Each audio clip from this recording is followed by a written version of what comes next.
नमस्कार दोस्तों, स्वागत है आप सभी का MN जीके जीएस पॉइंट में। दोस्तों, आज के इस वीडियो में हम करने वाले हैं लुसेंट विज्ञान का निचोड़ फिजिक्स, केमिस्ट्री और बायोलॉजी के रामबाण 100 प्रश्न को दोस्तों आज के इस वीडियो में हम करने वाले हैं। सभी दोस्तों आज के इस वीडियो में उस प्रकार के प्रश्न मिलेंगे जो प्रश्न किसी न किसी एग्जाम में पूछे गए हैं और आने वाले एग्जाम में इससे पूछने की संभावना अधिक है। इसीलिए साथ ही इसमें जितने भी प्रश्न हैं इन्हें आप याद कर लीजिए। जैसा कि आपको पता होगा, किसी भी एग्जाम का अगर बात किया जाए तो उसमें साइंस का वेटेज सबसे अधिक रहता है। तो चलिए दोस्तों, आज के इस फिजिक्स, केमिस्ट्री और बायोलॉजी के हम महत्वपूर्ण 100 प्रश्न को शुरू करते हैं। आज के क्लास का पहला प्रश्न है दोस्तों, कहता है सोडा वाटर में कौन सा अम्ल होता है। सोडा वाटर में दोस्तों कौन अम्ल होता है, तो उस अम्ल का नाम है कार्बोनिक अम्ल। तो ऑप्शन दोस्तों बी के साथ इस प्रश्न का सही उत्तर चला जाएगा। अगर फॉर्मिक अम्ल का बात किया जाए तो दोस्तों याद रखिएगा, चींटी के डंक में अगर आपसे पूछा जाए चींटी के डंक में कौन अम्ल पाया जाता है, तो फॉर्मिक अम्ल पाया जाता है। और यहाँ पे टार्टरिक अम्ल जो है, तो टार्टरिक अम्ल पाया जाता है आपको इमली और अंगूर में। इमली और अंगूर में पूछा जाए कौन अम्ल पाया जाता है, तो आप बोल सकते हैं टार्टरिक अम्ल पाया जाता है। अगला प्रश्न है साथी, प्रश्न कहता है चुकंदर में लाल रंग किसके कारण से होता है। चुकंदर में कहता है लाल रंग किसके कारण से होता है, तो यह होता है बीटा साइनेसिस के कारण। ऑप्शन सी के साथ इस प्रश्न का सही उत्तर चला जाएगा। अगर टमाटर का लाल रंग आपसे पूछा जाए, टमाटर का लाल रंग, तो आप बोल सकते हैं लाइकोपीन के कारण दोस्तों टमाटर का लाल रंग होता है। अगले प्रश्न की ओर बढ़ते हैं।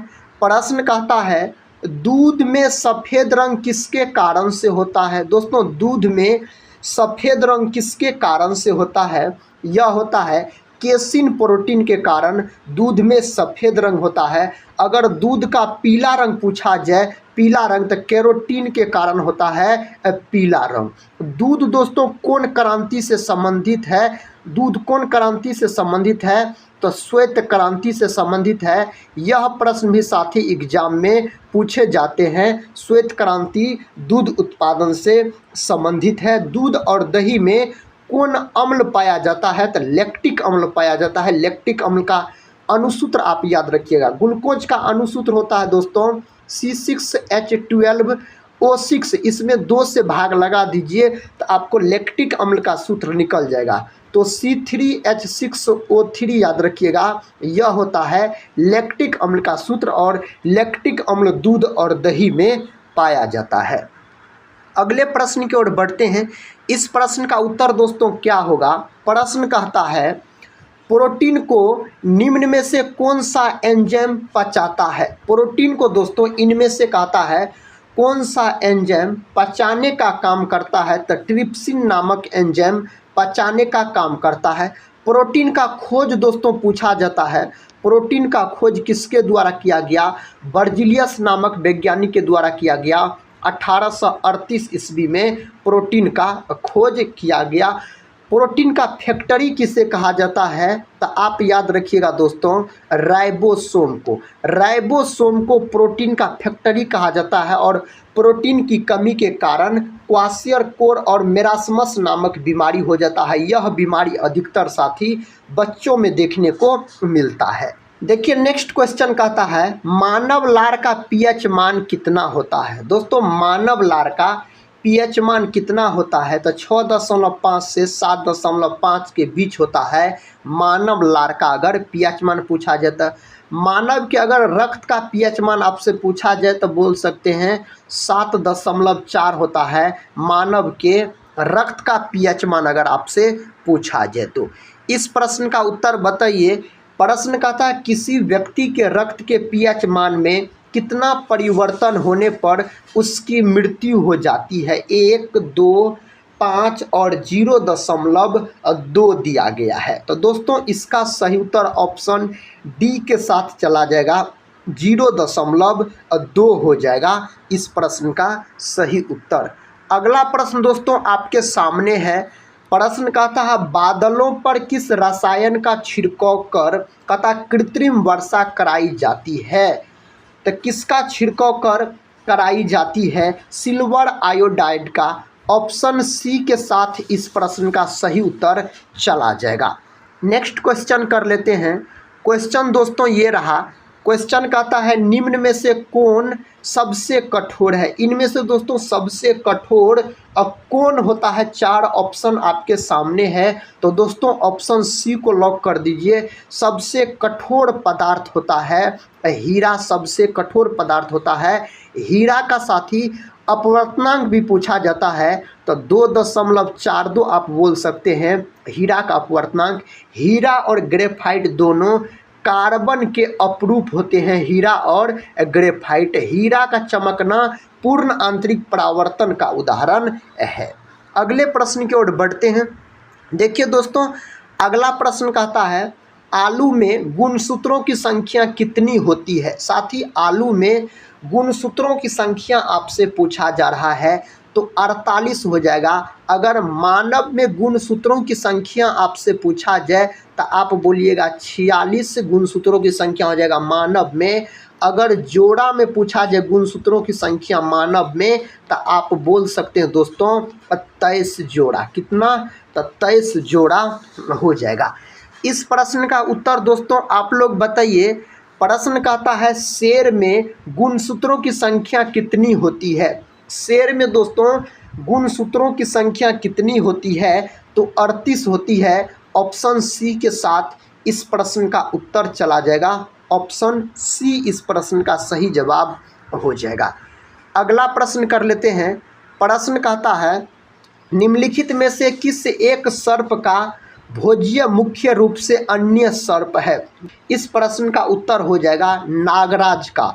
तो ऑप्शन डी इस प्रश्न का उत्तर हो जाएगा। अगर दोस्तों आपसे सांपों वाला देश पूछा जाए तो आप बोल सकते हैं ब्राज़ील। अब ब्राज़ील को बोला जाता है सांपों वाला देश। इस प्रश्न का उत्तर बताइए। प्रश्न कहता है निम्नलिखित में से कौन कहता पिनाह विषाणु का रोग वाहक है? कौन है दोस्तों? तो फ्रूट बैट। ऑप्शन दोस्तों हो जाएगा बी इस प्रश्न का सही उत्तर। अगला प्रश्न कर लेते हैं। प्रश्न कहता दोस्तों जीवाणु कहता सीजेला से रोग होता है। कौन रोग होता है इसके कारण? तो इसके कारण होता है इस 4 ऑप्शन में दिया है। ऑप्शन बी में दस्त होता है। 6 रोग। इन्हीं को दोस्तों टीबी भी बोला जाता है। 6 रोग को याद रखिएगा। विश्व टीबी दिवस पूछा जाता है कब मनाया जाता है? तो 24 मार्च के दिन मनाया जाता है विश्व टीबी दिवस के रूप में। अगले प्रश्न की ओर बढ़ते हैं। देखिए दोस्तों अगला प्रश्न कहता है तालाबों और कुओं में निम्नलिखित में से किस एक को छोड़ने से मच्छरों को नियंत्रित करने में मदद मिलती है? किसको छोड़ने से कहता है मच्छरों को नियंत्रित करने में मदद मिलती है? तो गेम्बुसिया हो जाएगा। गेम्बुसिया ऑप्शन हो जाएगा सी इस प्रश्न का सही उत्तर। अगला प्रश्न कर लेते हैं। प्रश्न दोस्तों कहता है कोशिका की आत्महत्या की थैली कहलाता है। कोशिका की आत्महत्या की थैली लाइसोसोम को कहा जाता है। ऑप्शन ए हो जाएगा लाइसोसोम। राइबोसोम को तो साथ ही प्रोटीन का फैक्ट्री कहा जाता है। अगर आपसे पूछा जाए प्रोटीन का फैक्ट्री किसे कहा जाता है तो राइबोसोम को बोला जाता है प्रोटीन का फैक्ट्री। इस प्रश्न का उत्तर बताइए। प्रश्न कहता है पत्तियों को हरा रंग प्रदान करता है। पत्तियों को हरा रंग कौन प्रदान करता है? तो क्लोरोप्लास्ट प्रदान करता है पत्तियों को हरा रंग। दोस्तों पत्तियों में जो छोटा छोटा छिद्र होता है उसको क्या बोला जाता है? तो उसको बोला जाता है रंध्र या अस्टोमेटा बोला जाता है। तो इस बात को भी आप बहुत ज़बरदस्त तरीके से याद रखिएगा। अगला प्रश्न कहता है गोल्जी काय का प्रमुख कार्य है। इनमें से दोस्तों कौन गोल्जी काय का कार्य है? तो गोल्जी काय का कार्य है स्रावी। ऑप्शन डी इस प्रश्न का सही उत्तर चला जाएगा। अगला प्रश्न ये रहा। प्रश्न कहता है निम्नलिखित में से कौन सा कोशिकांग डीएनए रखता है? इनमें से दोस्तों कौन सा ऐसा कोशिकांग है जो कहता है डीएनए रखता है? तो सेंट्रियोल हो जाएगा ऑप्शन हो जाएगा डी इस प्रश्न का सही उत्तर। माइटोकॉन्ड्रिया को दोस्तों कोशिका का पावर हाउस कहा जाता है। किसको? तो कोशिका का पावर हाउस बोला जाता है माइटोकॉन्ड्रिया को। लाइसोसोम को आत्महत्या का थैला बोला जाता है, लाइसोसोम को। इस बात को आप याद रखिएगा। अगला प्रश्न कर लेते हैं। प्रश्न कहता है माइटोकॉन्ड्रिया का भीतरी वलन कहलाता है। माइटोकॉन्ड्रिया का भीतरी वलन क्या कहलाता है? तो क्रिस्टी कहलाता है। क्या कहलाता है? तो क्रिस्टी कहलाता है। तो क्रिस्टी दोस्तों इस प्रश्न का उत्तर हो जाएगा। देखिए नेक्स्ट क्वेश्चन कहता है खसरा रोग का कारक क्या है? दोस्तों खसरा रोग का कारक पूछा जा रहा है आपसे, तो विषाणु हो जाएगा खसरा रोग का कारक। तो इस प्रश्न का उत्तर ऑप्शन बी के साथ चला जाएगा। अगले प्रश्न की ओर बढ़ते हैं। देखिए अगला प्रश्न कहता है पीलिया किसके संक्रमण के कारण होता है? दोस्तों पीलिया किसके संक्रमण के कारण होता है? तो यह होता है यकृत के संक्रमण के कारण। यकृत को दोस्तों लीवर भी बोला जाता है और इन्हीं को याद रखिएगा हम जिगर के नाम से भी जानते हैं। मानव शरीर की सबसे बड़ी ग्रंथि पूछा जाए तो यकृत बोलिएगा। यकृत का अध्ययन हेपेटोलॉजी कहलाता है। और यकृत का वजन दोस्तों कितना होता है? यकृत का अगर वजन आपसे पूछ लिया जाए तो आप बोल सकते हैं 1.5 kg होता है यकृत का वजन, याद रखिएगा। अगले प्रश्न की ओर बढ़ते हैं। देखिए दोस्तों अगला प्रश्न ये रहा। प्रश्न कहता है निम्नलिखित में से कौन सा धातु अम्लगम नहीं बनाता है? इनमें से कौन धातु कहता अम्लगम नहीं बनाता है? तो लोहा नहीं बनाता है। ऑप्शन डी इसका उत्तर हो जाएगा। अगर सोडियम का बात किया जाए तो इसका प्रतीक होता है Na। पोटासियम का बात किया जाए तो क्या होता है? सबसे अधिक क्रियाशील धातु दोस्तों पोटासियम होता है। अगर तांबा का बात किया जाए तो Cu होता है इसका संकेत। लोहा का बात किया जाए तो F। हीमोग्लोबिन में कौन धातु पाया जाता है? लोहा धातु। सोडियम धातु को दोस्तों चाकू से भी काटा जा सकता है, इन्हें किरोसिन तेल में डुबा कर रखा जाता है। और पोटेशियम को भी चाकू से काटा जा सकता है और साथ ही चाकू से लिथियम को भी काटा जा सकता है। तो चाकू से काटी जाने वाली 3 धातु है सोडियम, पोटासियम, लिथियम, और यही तीनों धातु मुलायम धातु भी होती है। तो इसको आप याद रख सकते हैं। देखिए अगला प्रश्न कहता है एनीमिया किस तत्व की कमी से पैदा होता है?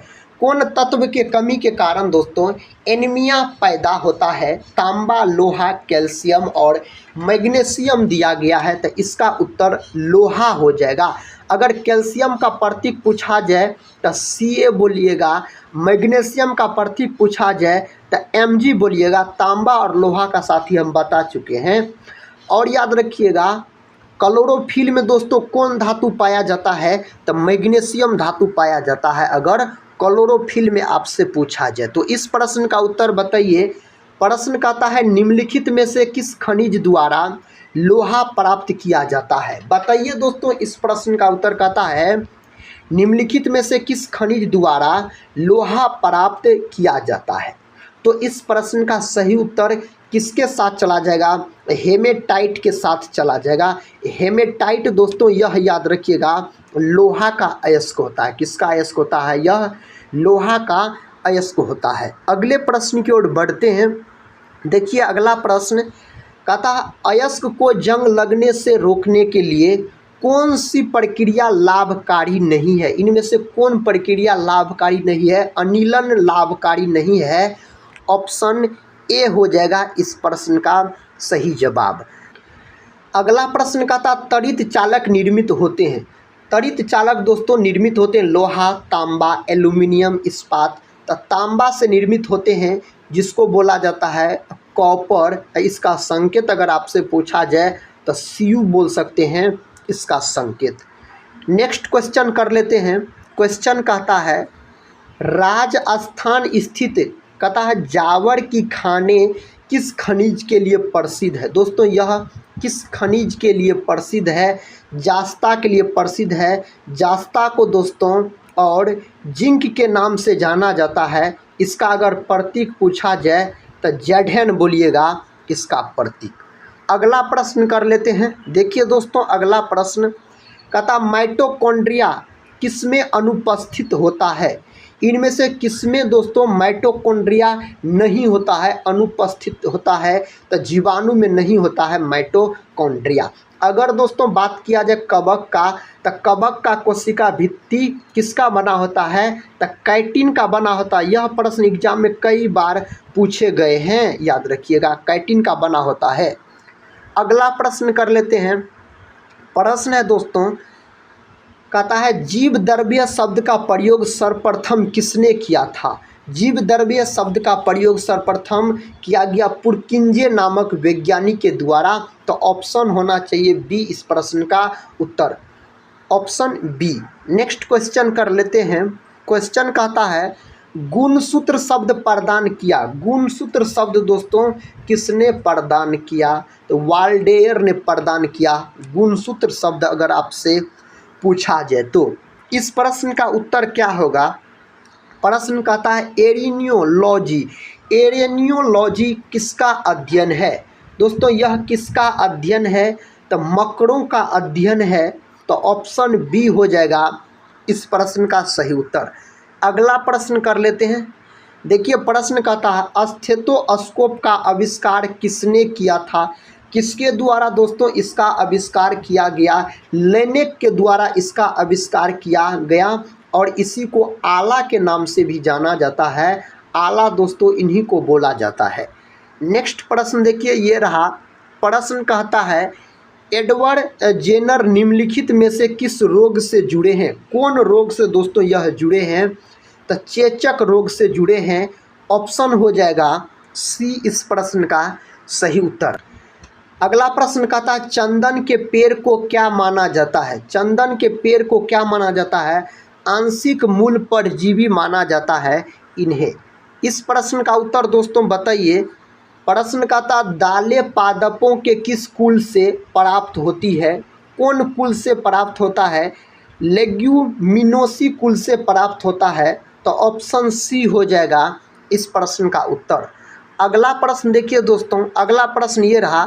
प्रश्न कहता कोशिका की आत्महत्या की थैली है तो लाइसोसोम को बोला जाता है। कोशिका की आत्महत्या की थैली अगर आपसे पूछा जाए तो।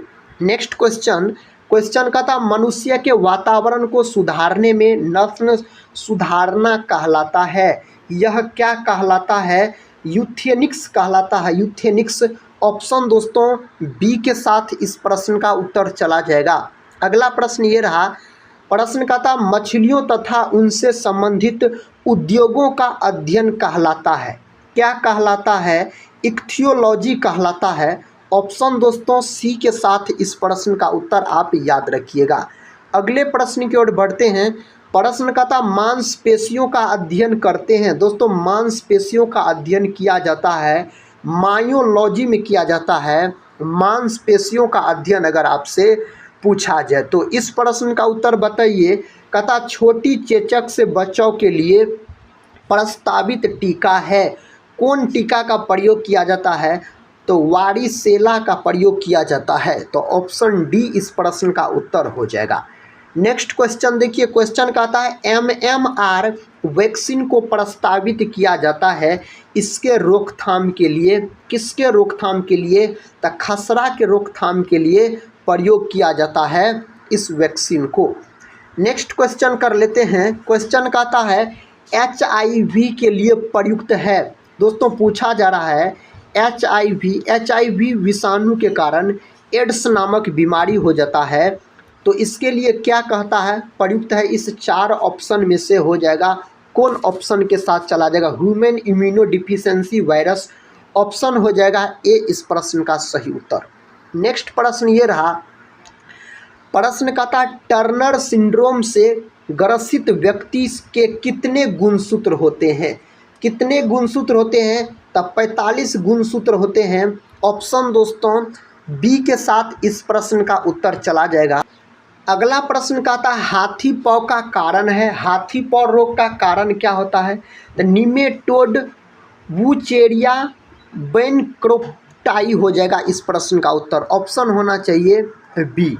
अगले प्रश्न की ओर बढ़ते हैं। देखिए अगला प्रश्न कहता है टाइफाइड जिसको मियादी बुखार के नाम से जाना जाता है कहता के कारण होता है। यह किसके कारण होता है? तो यह होता है जीवाणु के कारण। ऑप्शन हो जाएगा बी दोस्तों इस प्रश्न का सही उत्तर। अगला प्रश्न ये रहा, प्रश्न कहता है प्रथम एंटीबायोटिक की खोज किसने की थी? किसके द्वारा इसका खोज किया गया? तो ए फ्लेमिंग, अलेक्जेंडर फ्लेमिंग ने दोस्तों एंटीबायोटिक का खोज किया। अगले प्रश्न की ओर बढ़ते हैं। देखिए दोस्तों, अगला प्रश्न ये रहा, प्रश्न कहता है मानव शरीर का रक्त बैंक कहलाता है। मानव शरीर का रक्त बैंक कौन कहलाता? पलीहा कहलाता है। पलीहा को भी क्या बोला जाता है? तो इन्हें बोला जाता है तिल्ली। तो तिल्ली के नाम से भी जाना जाता है पलीहा को। तो इसका उत्तर ऑप्शन ए के साथ चला जाएगा। अगला प्रश्न ये रहा, प्रश्न कहता है रुधिर के प्लाज्मा में निम्नलिखित में से किसके द्वारा एंटीबॉडी निर्मित होती है? किसके द्वारा दोस्तों एंटीबॉडी का निर्माण होता है? लिम्फोसाइट के द्वारा निर्माण होता है। तो इस प्रश्न का सही उत्तर ऑप्शन बी के साथ आप याद रखिएगा। इस प्रश्न का उत्तर बताइए। प्रश्न कहता है लाल रक्त कणिकाएं किस नाम से जानी जाती है? लाल रक्त कणिका को दोस्तों और किस नाम से जाना जाता है? तो इरिथ्रोसाइट्स के नाम से जाना जाता है लाल रक्त कोशिका को। लाल रक्त कोशिका का जीवन काल भी पूछा जाता है तो 120 दिन बोल सकते हैं। और लाल रक्त कणिका का निर्माण कहाँ होता है? तो लाल अस्थि मज्जा में इसका निर्माण होता है। अगला प्रश्न कहता है एम्फोटेरिक, जिसको उभयधर्मी बोला जाता है, कहता पदार्थ किस रूप में क्रिया करता है? कौन रूप में दोस्तों क्रिया करता है? तो ऑप्शन हो जाएगा सी, अम्ल और क्षार दोनों के रूप में यह कार्य करता है। अगला प्रश्न कहता है मेरुदंड में कितनी जोड़ी तंत्रिका निकलती है? मेरुदंड में दोस्तों कितनी जोड़ी तंत्रिका निकलती है? तो 31 जोड़ी तंत्रिका निकलती है। ऑप्शन सी के साथ इस प्रश्न का उत्तर हो जाएगा। अगला प्रश्न कर लेते हैं। प्रश्न कहता प्रतिवर्ती क्रियाओं का नियंत्रण केंद्र कहाँ पर है? प्रतिवर्ती क्रियाओं का नियंत्रण केंद्र दोस्तों पूछा जा रहा है तो कशेरुक रज्जु में है। ऑप्शन हो जाएगा सी इसका सही उत्तर। अगला प्रश्न कहता है किस रंग के प्रकाश की तरंगदैर्घ्य सबसे अधिक होती है? बैगनी, पीला, लाल, हरा। तो लाल रंग का हो जाएगा तरंगदैर्घ्य सबसे अधिक। तो कम किस रंग का होगा? तो कम होगा बैगनी रंग का तरंगदैर्घ्य कम हो जाएगा। तरंगदैर्घ्य का मात्रक एंगस्ट्रम होता है। तो एक एंगस्ट्रम कितने मीटर के बराबर होता है? तो 10⁻⁻10 मीटर के बराबर होता है एक एंगस्ट्रम, अगर आपसे पूछा जाए तो। अगला प्रश्न कहता है इंसुलिन हार्मोन है जो स्रावित होता है। इंसुलिन दोस्तों हार्मोन है जो स्रावित होता है, लैंगरहैंस ग्रंथि से यह स्रावित होता है। अगले प्रश्न की ओर बढ़ते हैं। प्रश्न कहता है फलों के रस को सुरक्षित रखने के लिए किसका प्रयोग किया जाता है? दोस्तों फलों के रस को सुरक्षित रखने के लिए सोडियम बेंजोएट का प्रयोग किया जाता है। सल्फ्यूरिक अम्ल का अगर बात किया जाए तो इसका सूत्र होता है H2SO4 होता है सल्फ्यूरिक अम्ल। सिरका में कौन अम्ल पाया जाता है? तो एसिटिक अम्ल पाया जाता है। चींटी के डंक में तो फॉर्मिक अम्ल पाया जाता है। तो इसको भी आप याद रख सकते हैं। अगला प्रश्न कहता है आंसुओं में कौन सा पदार्थ घुला रहता है? दोस्तों आंसू में कौन पदार्थ घुला रहता है? तो लाइसोजाइम एंजाइम घुला रहता है आंसू का अगर बात किया जाए तो। अगला प्रश्न ये रहा, प्रश्न कहता है एंजाइम होते हैं। एंजाइम दोस्तों मुख्य रूप से क्या होता है? तो एंजाइम होता है मुख्य रूप से प्रोटीन होता है अगर एंजाइम का बात किया जाए तो। नेक्स्ट प्रश्न ये रहा, प्रश्न कहता खाने वाले सामान्य नमक का रासायनिक नाम क्या है? खाने वाले सामान्य नमक का रासायनिक नाम आपसे पूछा जा रहा है। सोडियम क्लोराइड हो जाएगा, जिसका अनुसूत्र होता है NaCl होता है। इसका अनुसूत्र अगर आपसे पूछा जाए तो। नेक्स्ट प्रश्न ये रहा, प्रश्न कहता है पोटेशियम नाइट्रेट का प्रयोग डैश के उत्पादन में होता है? किसके उत्पादन में होता है? तो उर्वरक के उत्पादन में होता है पोटेशियम नाइट्रेट का अगर प्रयोग पूछा जाए तो। अगला प्रश्न रहा आपके सामने, कहता समुद्र के पानी से कौन सी धातु निकाली जाती है? समुद्र के पानी से दोस्तों कौन धातु निकाला जाता है? तो मैग्नीशियम धातु निकाला जाता है, इसका प्रतीक का बात किया जाए तो Mg हो जाएगा इसका प्रतीक। देखिए अगला प्रश्न ये रहा दोस्तों, प्रश्न कहता है अति मुलायम खनिज जिसको बोला जाता है टाल्क, कहता सोप स्टोन मुख्यतः है, यह क्या है? तो मैग्नीशियम सिलिकेट है। तो ऑप्शन डी के साथ इस प्रश्न का उत्तर चला जाएगा। अगला प्रश्न कर लेते हैं। प्रश्न कहता है औषधि जो दर्द दूर करती है उसका क्या नाम है? तो एनाल्जेसिक नाम है उनका।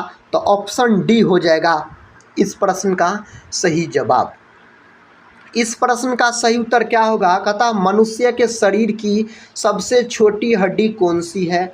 मनुष्य के शरीर की सबसे छोटी हड्डी अगर आपसे पूछा जाए तो स्टेपिस बोलिएगा, जो कि यह कान की हड्डी होती है। यह कान की हड्डी होती है। ह्यूमरस का बात किया जाए दोस्तों, यह हाथ की हड्डी होती है ह्यूमरस। अगला प्रश्न देखिए, प्रश्न आपके सामने है। प्रश्न कहता है अम्ल वर्षा का पीएच मान कितना होता है? दोस्तों अम्ल वर्षा का पीएच मान कितना होता है? तो 5.5 से ये होता है या इससे कम होता है। अम्ल वर्षा का पीएच मान 5.5 के बराबर या इससे कम होता है। अगला प्रश्न कहता है गाय और भैंस के थनों से दूध उतारने के लिए किस हार्मोन की सुई लगाई जाती है? तो ऑक्सीटोसिन हार्मोन का सुई लगाया जाता है। तो ऑप्शन बी होगा इसका उत्तर। इंसुलिन के कमी के कारण मधुमेह नामक रोग हो जाता है। इंसुलिन दोस्तों एक प्रकार का हार्मोन होता है। क्या होता है? इंसुलिन एक प्रकार का हार्मोन होता है। कहता है बहु आसुत जल के एक नमूने का पीएच मान है। तो इसका पीएच मान आपसे पूछा जा रहा है। तो इसका पीएच मान हो जाएगा 0 के अति निकट हो जाएगा इसका पीएच मान। तो ऑप्शन हो जाएगा सी।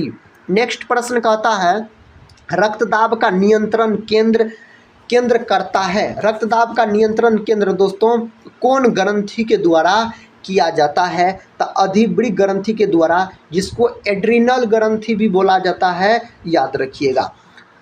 नेक्स्ट प्रश्न कर लेते हैं। देखिए दोस्तों नेक्स्ट प्रश्न ये रहा। प्रश्न कहता है धोने के सोडे का रासायनिक नाम है। धोने के सोडे का रासायनिक नाम क्या होता है? Na2CO3 into 10H2O। इसमें जल के कितने अणु होते हैं? तो इसमें जल के 10 अणु होते हैं। अगर NaOH का बात किया जाए तो इसे सोडियम हाइड्रोक्साइड के नाम से जाना जाता है। देखिए अगला प्रश्न ये रहा। प्रश्न कहता है निम्नलिखित में से अश्रु गैस का घटक कौन सा है? निम्न में से दोस्तों इनमें से कहता अश्रु गैस का घटक तो क्लोरोपिक्रीन हो जाएगा इसका सही जवाब। ऑप्शन डी के साथ याद रखिएगा। अगला प्रश्न कहता फॉर्मेल्डिहाइड कहता का 40% जलीय घोल कहलाता है। फॉर्मेल्डिहाइड का 40% जलीय घोल क्या कहलाता है? तो यह कहलाता है फॉर्मेलिन कहलाता है। तो ऑप्शन हो जाएगा डी इस प्रश्न का सही उत्तर। अगला प्रश्न देखिए कहता है चींटी के काटने पर किसका अंतःक्षेपण होता है? चींटी के काटने पर दोस्तों किसका अंतःक्षेपण होता है? तो उसका नाम है फॉर्मिक अम्ल। क्या है? फॉर्मिक अम्ल है। एसिटिक अम्ल तो सिरका में पाया जाता है। सिरका में दोस्तों कौन अम्ल पाया जाता है? एसिटिक अम्ल। इमली और अंगूर में आपसे अगर पूछा जाए तो इमली और अंगूर में आप बोल सकते हैं टार्टरिक अम्ल पाया जाता है। इस प्रश्न का उत्तर बताइए साथी आप लोग। प्रश्न कहता फॉर्मिक एसिड किसके द्वारा उत्पन्न होता है? कहता फॉर्मिक एसिड किसके द्वारा उत्पन्न होता है? तो यह होता है लाल चींटी के द्वारा उत्पन्न होता है अगर फॉर्मिक अम्ल का बात किया जाए तो।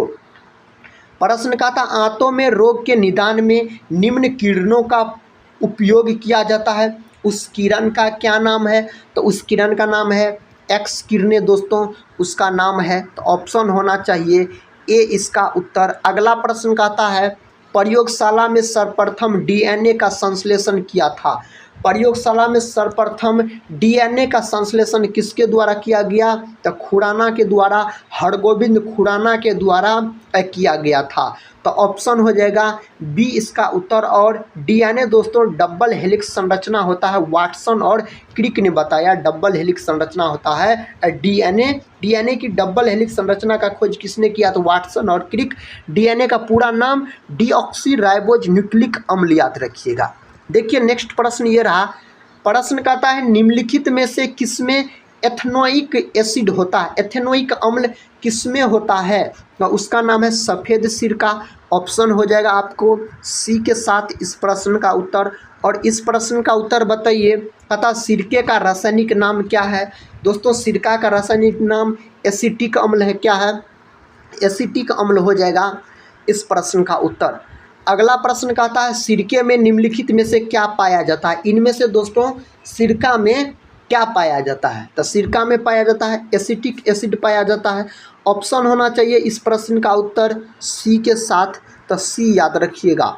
देखिए नेक्स्ट प्रश्न कहता है पुरुष जीन संगठन होता है तो XY होता है। अगर दोस्तों मादा जीन संगठन पूछा जाए तो आप बोल सकते हैं XX बोल सकते हैं।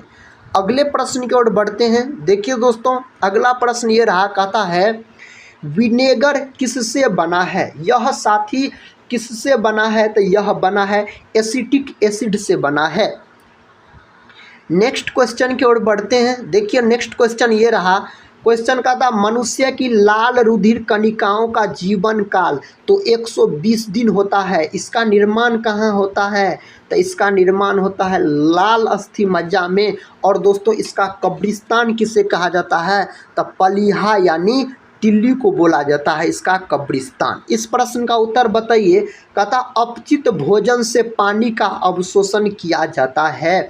इसका सही उत्तर हो जाएगा बड़ी आंत द्वारा। किसके द्वारा?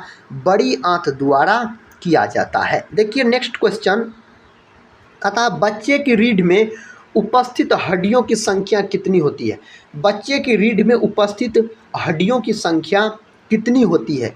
इस ऑप्शन के अनुसार साथी बताइए सही उत्तर क्या हो जाएगा? तो ऑप्शन सी हो जाएगा 33 याद रखिएगा। अगला प्रश्न कर लेते हैं। कहता है रुधिर में पाया जाने वाला तरल पदार्थ है। दोस्तों रुधिर में पाया जाने वाला तरल पदार्थ क्या होता है? तो प्लाज्मा होता है। क्या होता है? प्लाज्मा। रुधिर का बात किया जाए तो यह किस प्रकार का उत्तक होता है? यह प्रश्न में एग्जाम में पूछे जाते हैं। तो आप बोल सकते हैं तरल संयोजी उत्तक होता है रुधिर, यानी साथी रक्त याद रखिएगा, तरल संयोजी उत्तक होता है। देखिए अगला प्रश्न कहता है गर्दन की हड्डी जिस पर सिर रहता है को कहते हैं। गर्दन की हड्डी जिस पर दोस्तों सिर रहता है एटलस उसको बोला जाता है। क्या बोला जाता है? एटलस उसको बोला जाता है। अगला प्रश्न कहता है मानव शरीर में कुल कितनी कशेरुकाएँ होती है? कितना होता है? तो 33 होता है। ऑप्शन ए के साथ इस प्रश्न का सही उत्तर चला जाएगा। इस प्रश्न का उत्तर बताइए शरीर का सबसे व्यस्तम अंग कौन सा है? कौन अंग शरीर का सबसे व्यस्तम अंग होता है? तो हृदय होता है। अगर साथी ECG का बात किया जाए यह हृदय से संबंधित होता है। एगो होता है EEG दोस्तों किससे संबंधित होता है? तो मस्तिष्क से संबंधित। कहता है अशुद्ध रक्त हृदय में आता है। अशुद्ध रक्त दोस्तों हृदय में किसके द्वारा आता है? तो यह आता है दाहिने आलिंद से। ऑप्शन दोस्तों ए में दिया गया है इसका सही उत्तर। अगला क्वेश्चन देखिए ये रहा। क्वेश्चन का था मनुष्य के शरीर की सबसे छोटी अस्थि स्टेपिस कहाँ पाई जाती है? दोस्तों इस 4 ऑप्शन में से बताइए। मध्य कर्ण, मध्य कान में पाया जाता है स्टेपिस, याद रखिएगा। क्वेश्चन कहता है उदासीन घोल का पीएच मान कितना होता है? उदासीन घोल का पीएच मान दोस्तों कितना होता है? 7 होता है। अगर आपसे पूछा जाए अम्लीय घोल का पीएच मान, तो अम्लीय विलयन का पीएच मान होता है 7 से कम होता है। किसका? तो अम्लीय का। और क्षारकीय का कितना होता है? तो क्षारकीय का होता है दोस्तों 7 से अधिक होता है। और उदासीन का 7 होता है। देखिए नेक्स्ट प्रश्न कहता है केला का पीएच मान कितना होता है? केला का पीएच मान 4.5 से 5.2 के बीच होता है, इसके आसपास होता है केला का पीएच मान। अगला प्रश्न कहता है हीमोग्लोबिन निम्नलिखित में से किसका महत्वपूर्ण घटक है।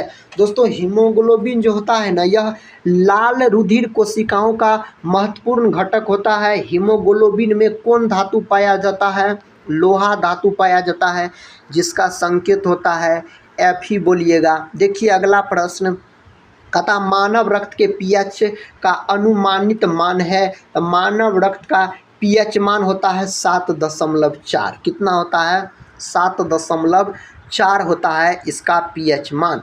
अगला प्रश्न कहता जीवन रक्षक हार्मोन किस ग्रंथि से स्रावित होते हैं, कौन ग्रंथि से, तो एड्रिनल ग्रंथि से। इन्हीं को अधिवृक्क ग्रंथि बोलते हैं और यह ग्रंथि किडनी के ऊपर स्थित होती है। इसकी संख्या 2 होती है, यानी 1 जोड़ी। पिट्यूटरी ग्रंथि दोस्तों इन्हीं को पीयूष ग्रंथि के नाम से जाना जाता है, इसको मास्टर ग्रंथि भी बोला जाता है। अगर थायराइड ग्रंथि का बात किया जाए तो यह मानव शरीर की सबसे बड़ी अंतःस्रावी ग्रंथि होती है और यह ग्रंथि साथ ही गले में पाई जाती है। अगला प्रश्न कर लेते हैं। प्रश्न कहता है दूध है, कहता है दूध किसका उदाहरण होता है, तो पायस का उदाहरण होता है दूध। तो ऑप्शन ए में इसका उत्तर दिया गया है। अगला प्रश्न कहता है इंसुलिन है एक प्रकार का, दोस्तों इंसुलिन एक प्रकार का क्या होता है, हार्मोन होता है। ऑप्शन बी होगा, इंसुलिन की कमी के कारण मधुमेह नामक रोग हो जाता है। और दोस्तों इंसुलिन का खोज बेंटिंग और वेस्ट नामक वैज्ञानिक ने किया, 1921 ईस्वी में इसका खोज किया गया। तो इस बात को भी आप याद रखिएगा। नेक्स्ट प्रश्न कहता है शक्कर के घोल में शक्कर एक डैश है, शक्कर के घोल में शक्कर एक डैश होता है, यानी क्या होता है, यह होता है घुला हुआ पदार्थ होता है अगर शक्कर का बात किया जाए तो। देखिए अगला प्रश्न कहता है प्रकाश वर्ष किसका इकाई है। दोस्तों प्रकाश वर्ष दूरी का इकाई किसका है, दूरी का इकाई है। अगर ऊर्जा का पूछा जाए तो आप जूल बोल सकते हैं, बल का पूछा जाए तो न्यूटन बोल सकते हैं, अगर बल के बारे में पूछा जाए तो। अगला प्रश्न ये रहा, प्रश्न कहता है लाल रक्त कणिकाएं कहाँ उत्पन्न होती है, तो अस्थि मज्जा में दोस्तों लाल रक्त कणिकाएं उत्पन्न होती है। और इसका मृत्यु कहाँ होता है, तो तिल्ली में होता है, यानी पलीहा में इसका मृत्यु हो जाता है। दोस्तों इस वीडियो का अंतिम क्वेश्चन है, कहता रक्त में लाल रंग किसके कारण होता है, हीमोग्लोबिन के कारण होता है। किसके कारण, हीमोग्लोबिन के कारण होता है। इसको आरबीसी जो है इसको रेड ब्लड कार्पल्स बोला जाता है, इसका जीवन काल 120 दिन होता है। डब्ल्यूबीसी ने वाइट ब्लड कार्पल्स बोला जाता है, इसका जीवन काल अगर आपसे पूछा जाए तो 3 से 4 दिन के आसपास इसका जीवन काल होता है। तो दोस्तों आज के इस वीडियो में हम बात किए फिजिक्स, केमिस्ट्री और बायोलॉजी के दोस्तों महत्वपूर्ण 100 प्रश्न को, जो एग्ज़ाम के दृष्टिकोण से बहुत ही महत्वपूर्ण थे। तो आज का यह क्लास दोस्तों कैसा लगा, हम उम्मीद करते हैं अच्छा लगा होगा। तो आज के इस वीडियो को यहीं पर समाप्त करते हैं और मिलते हैं नेक्स्ट वीडियो में। तब तक के लिए जय हिंद, जय भारत।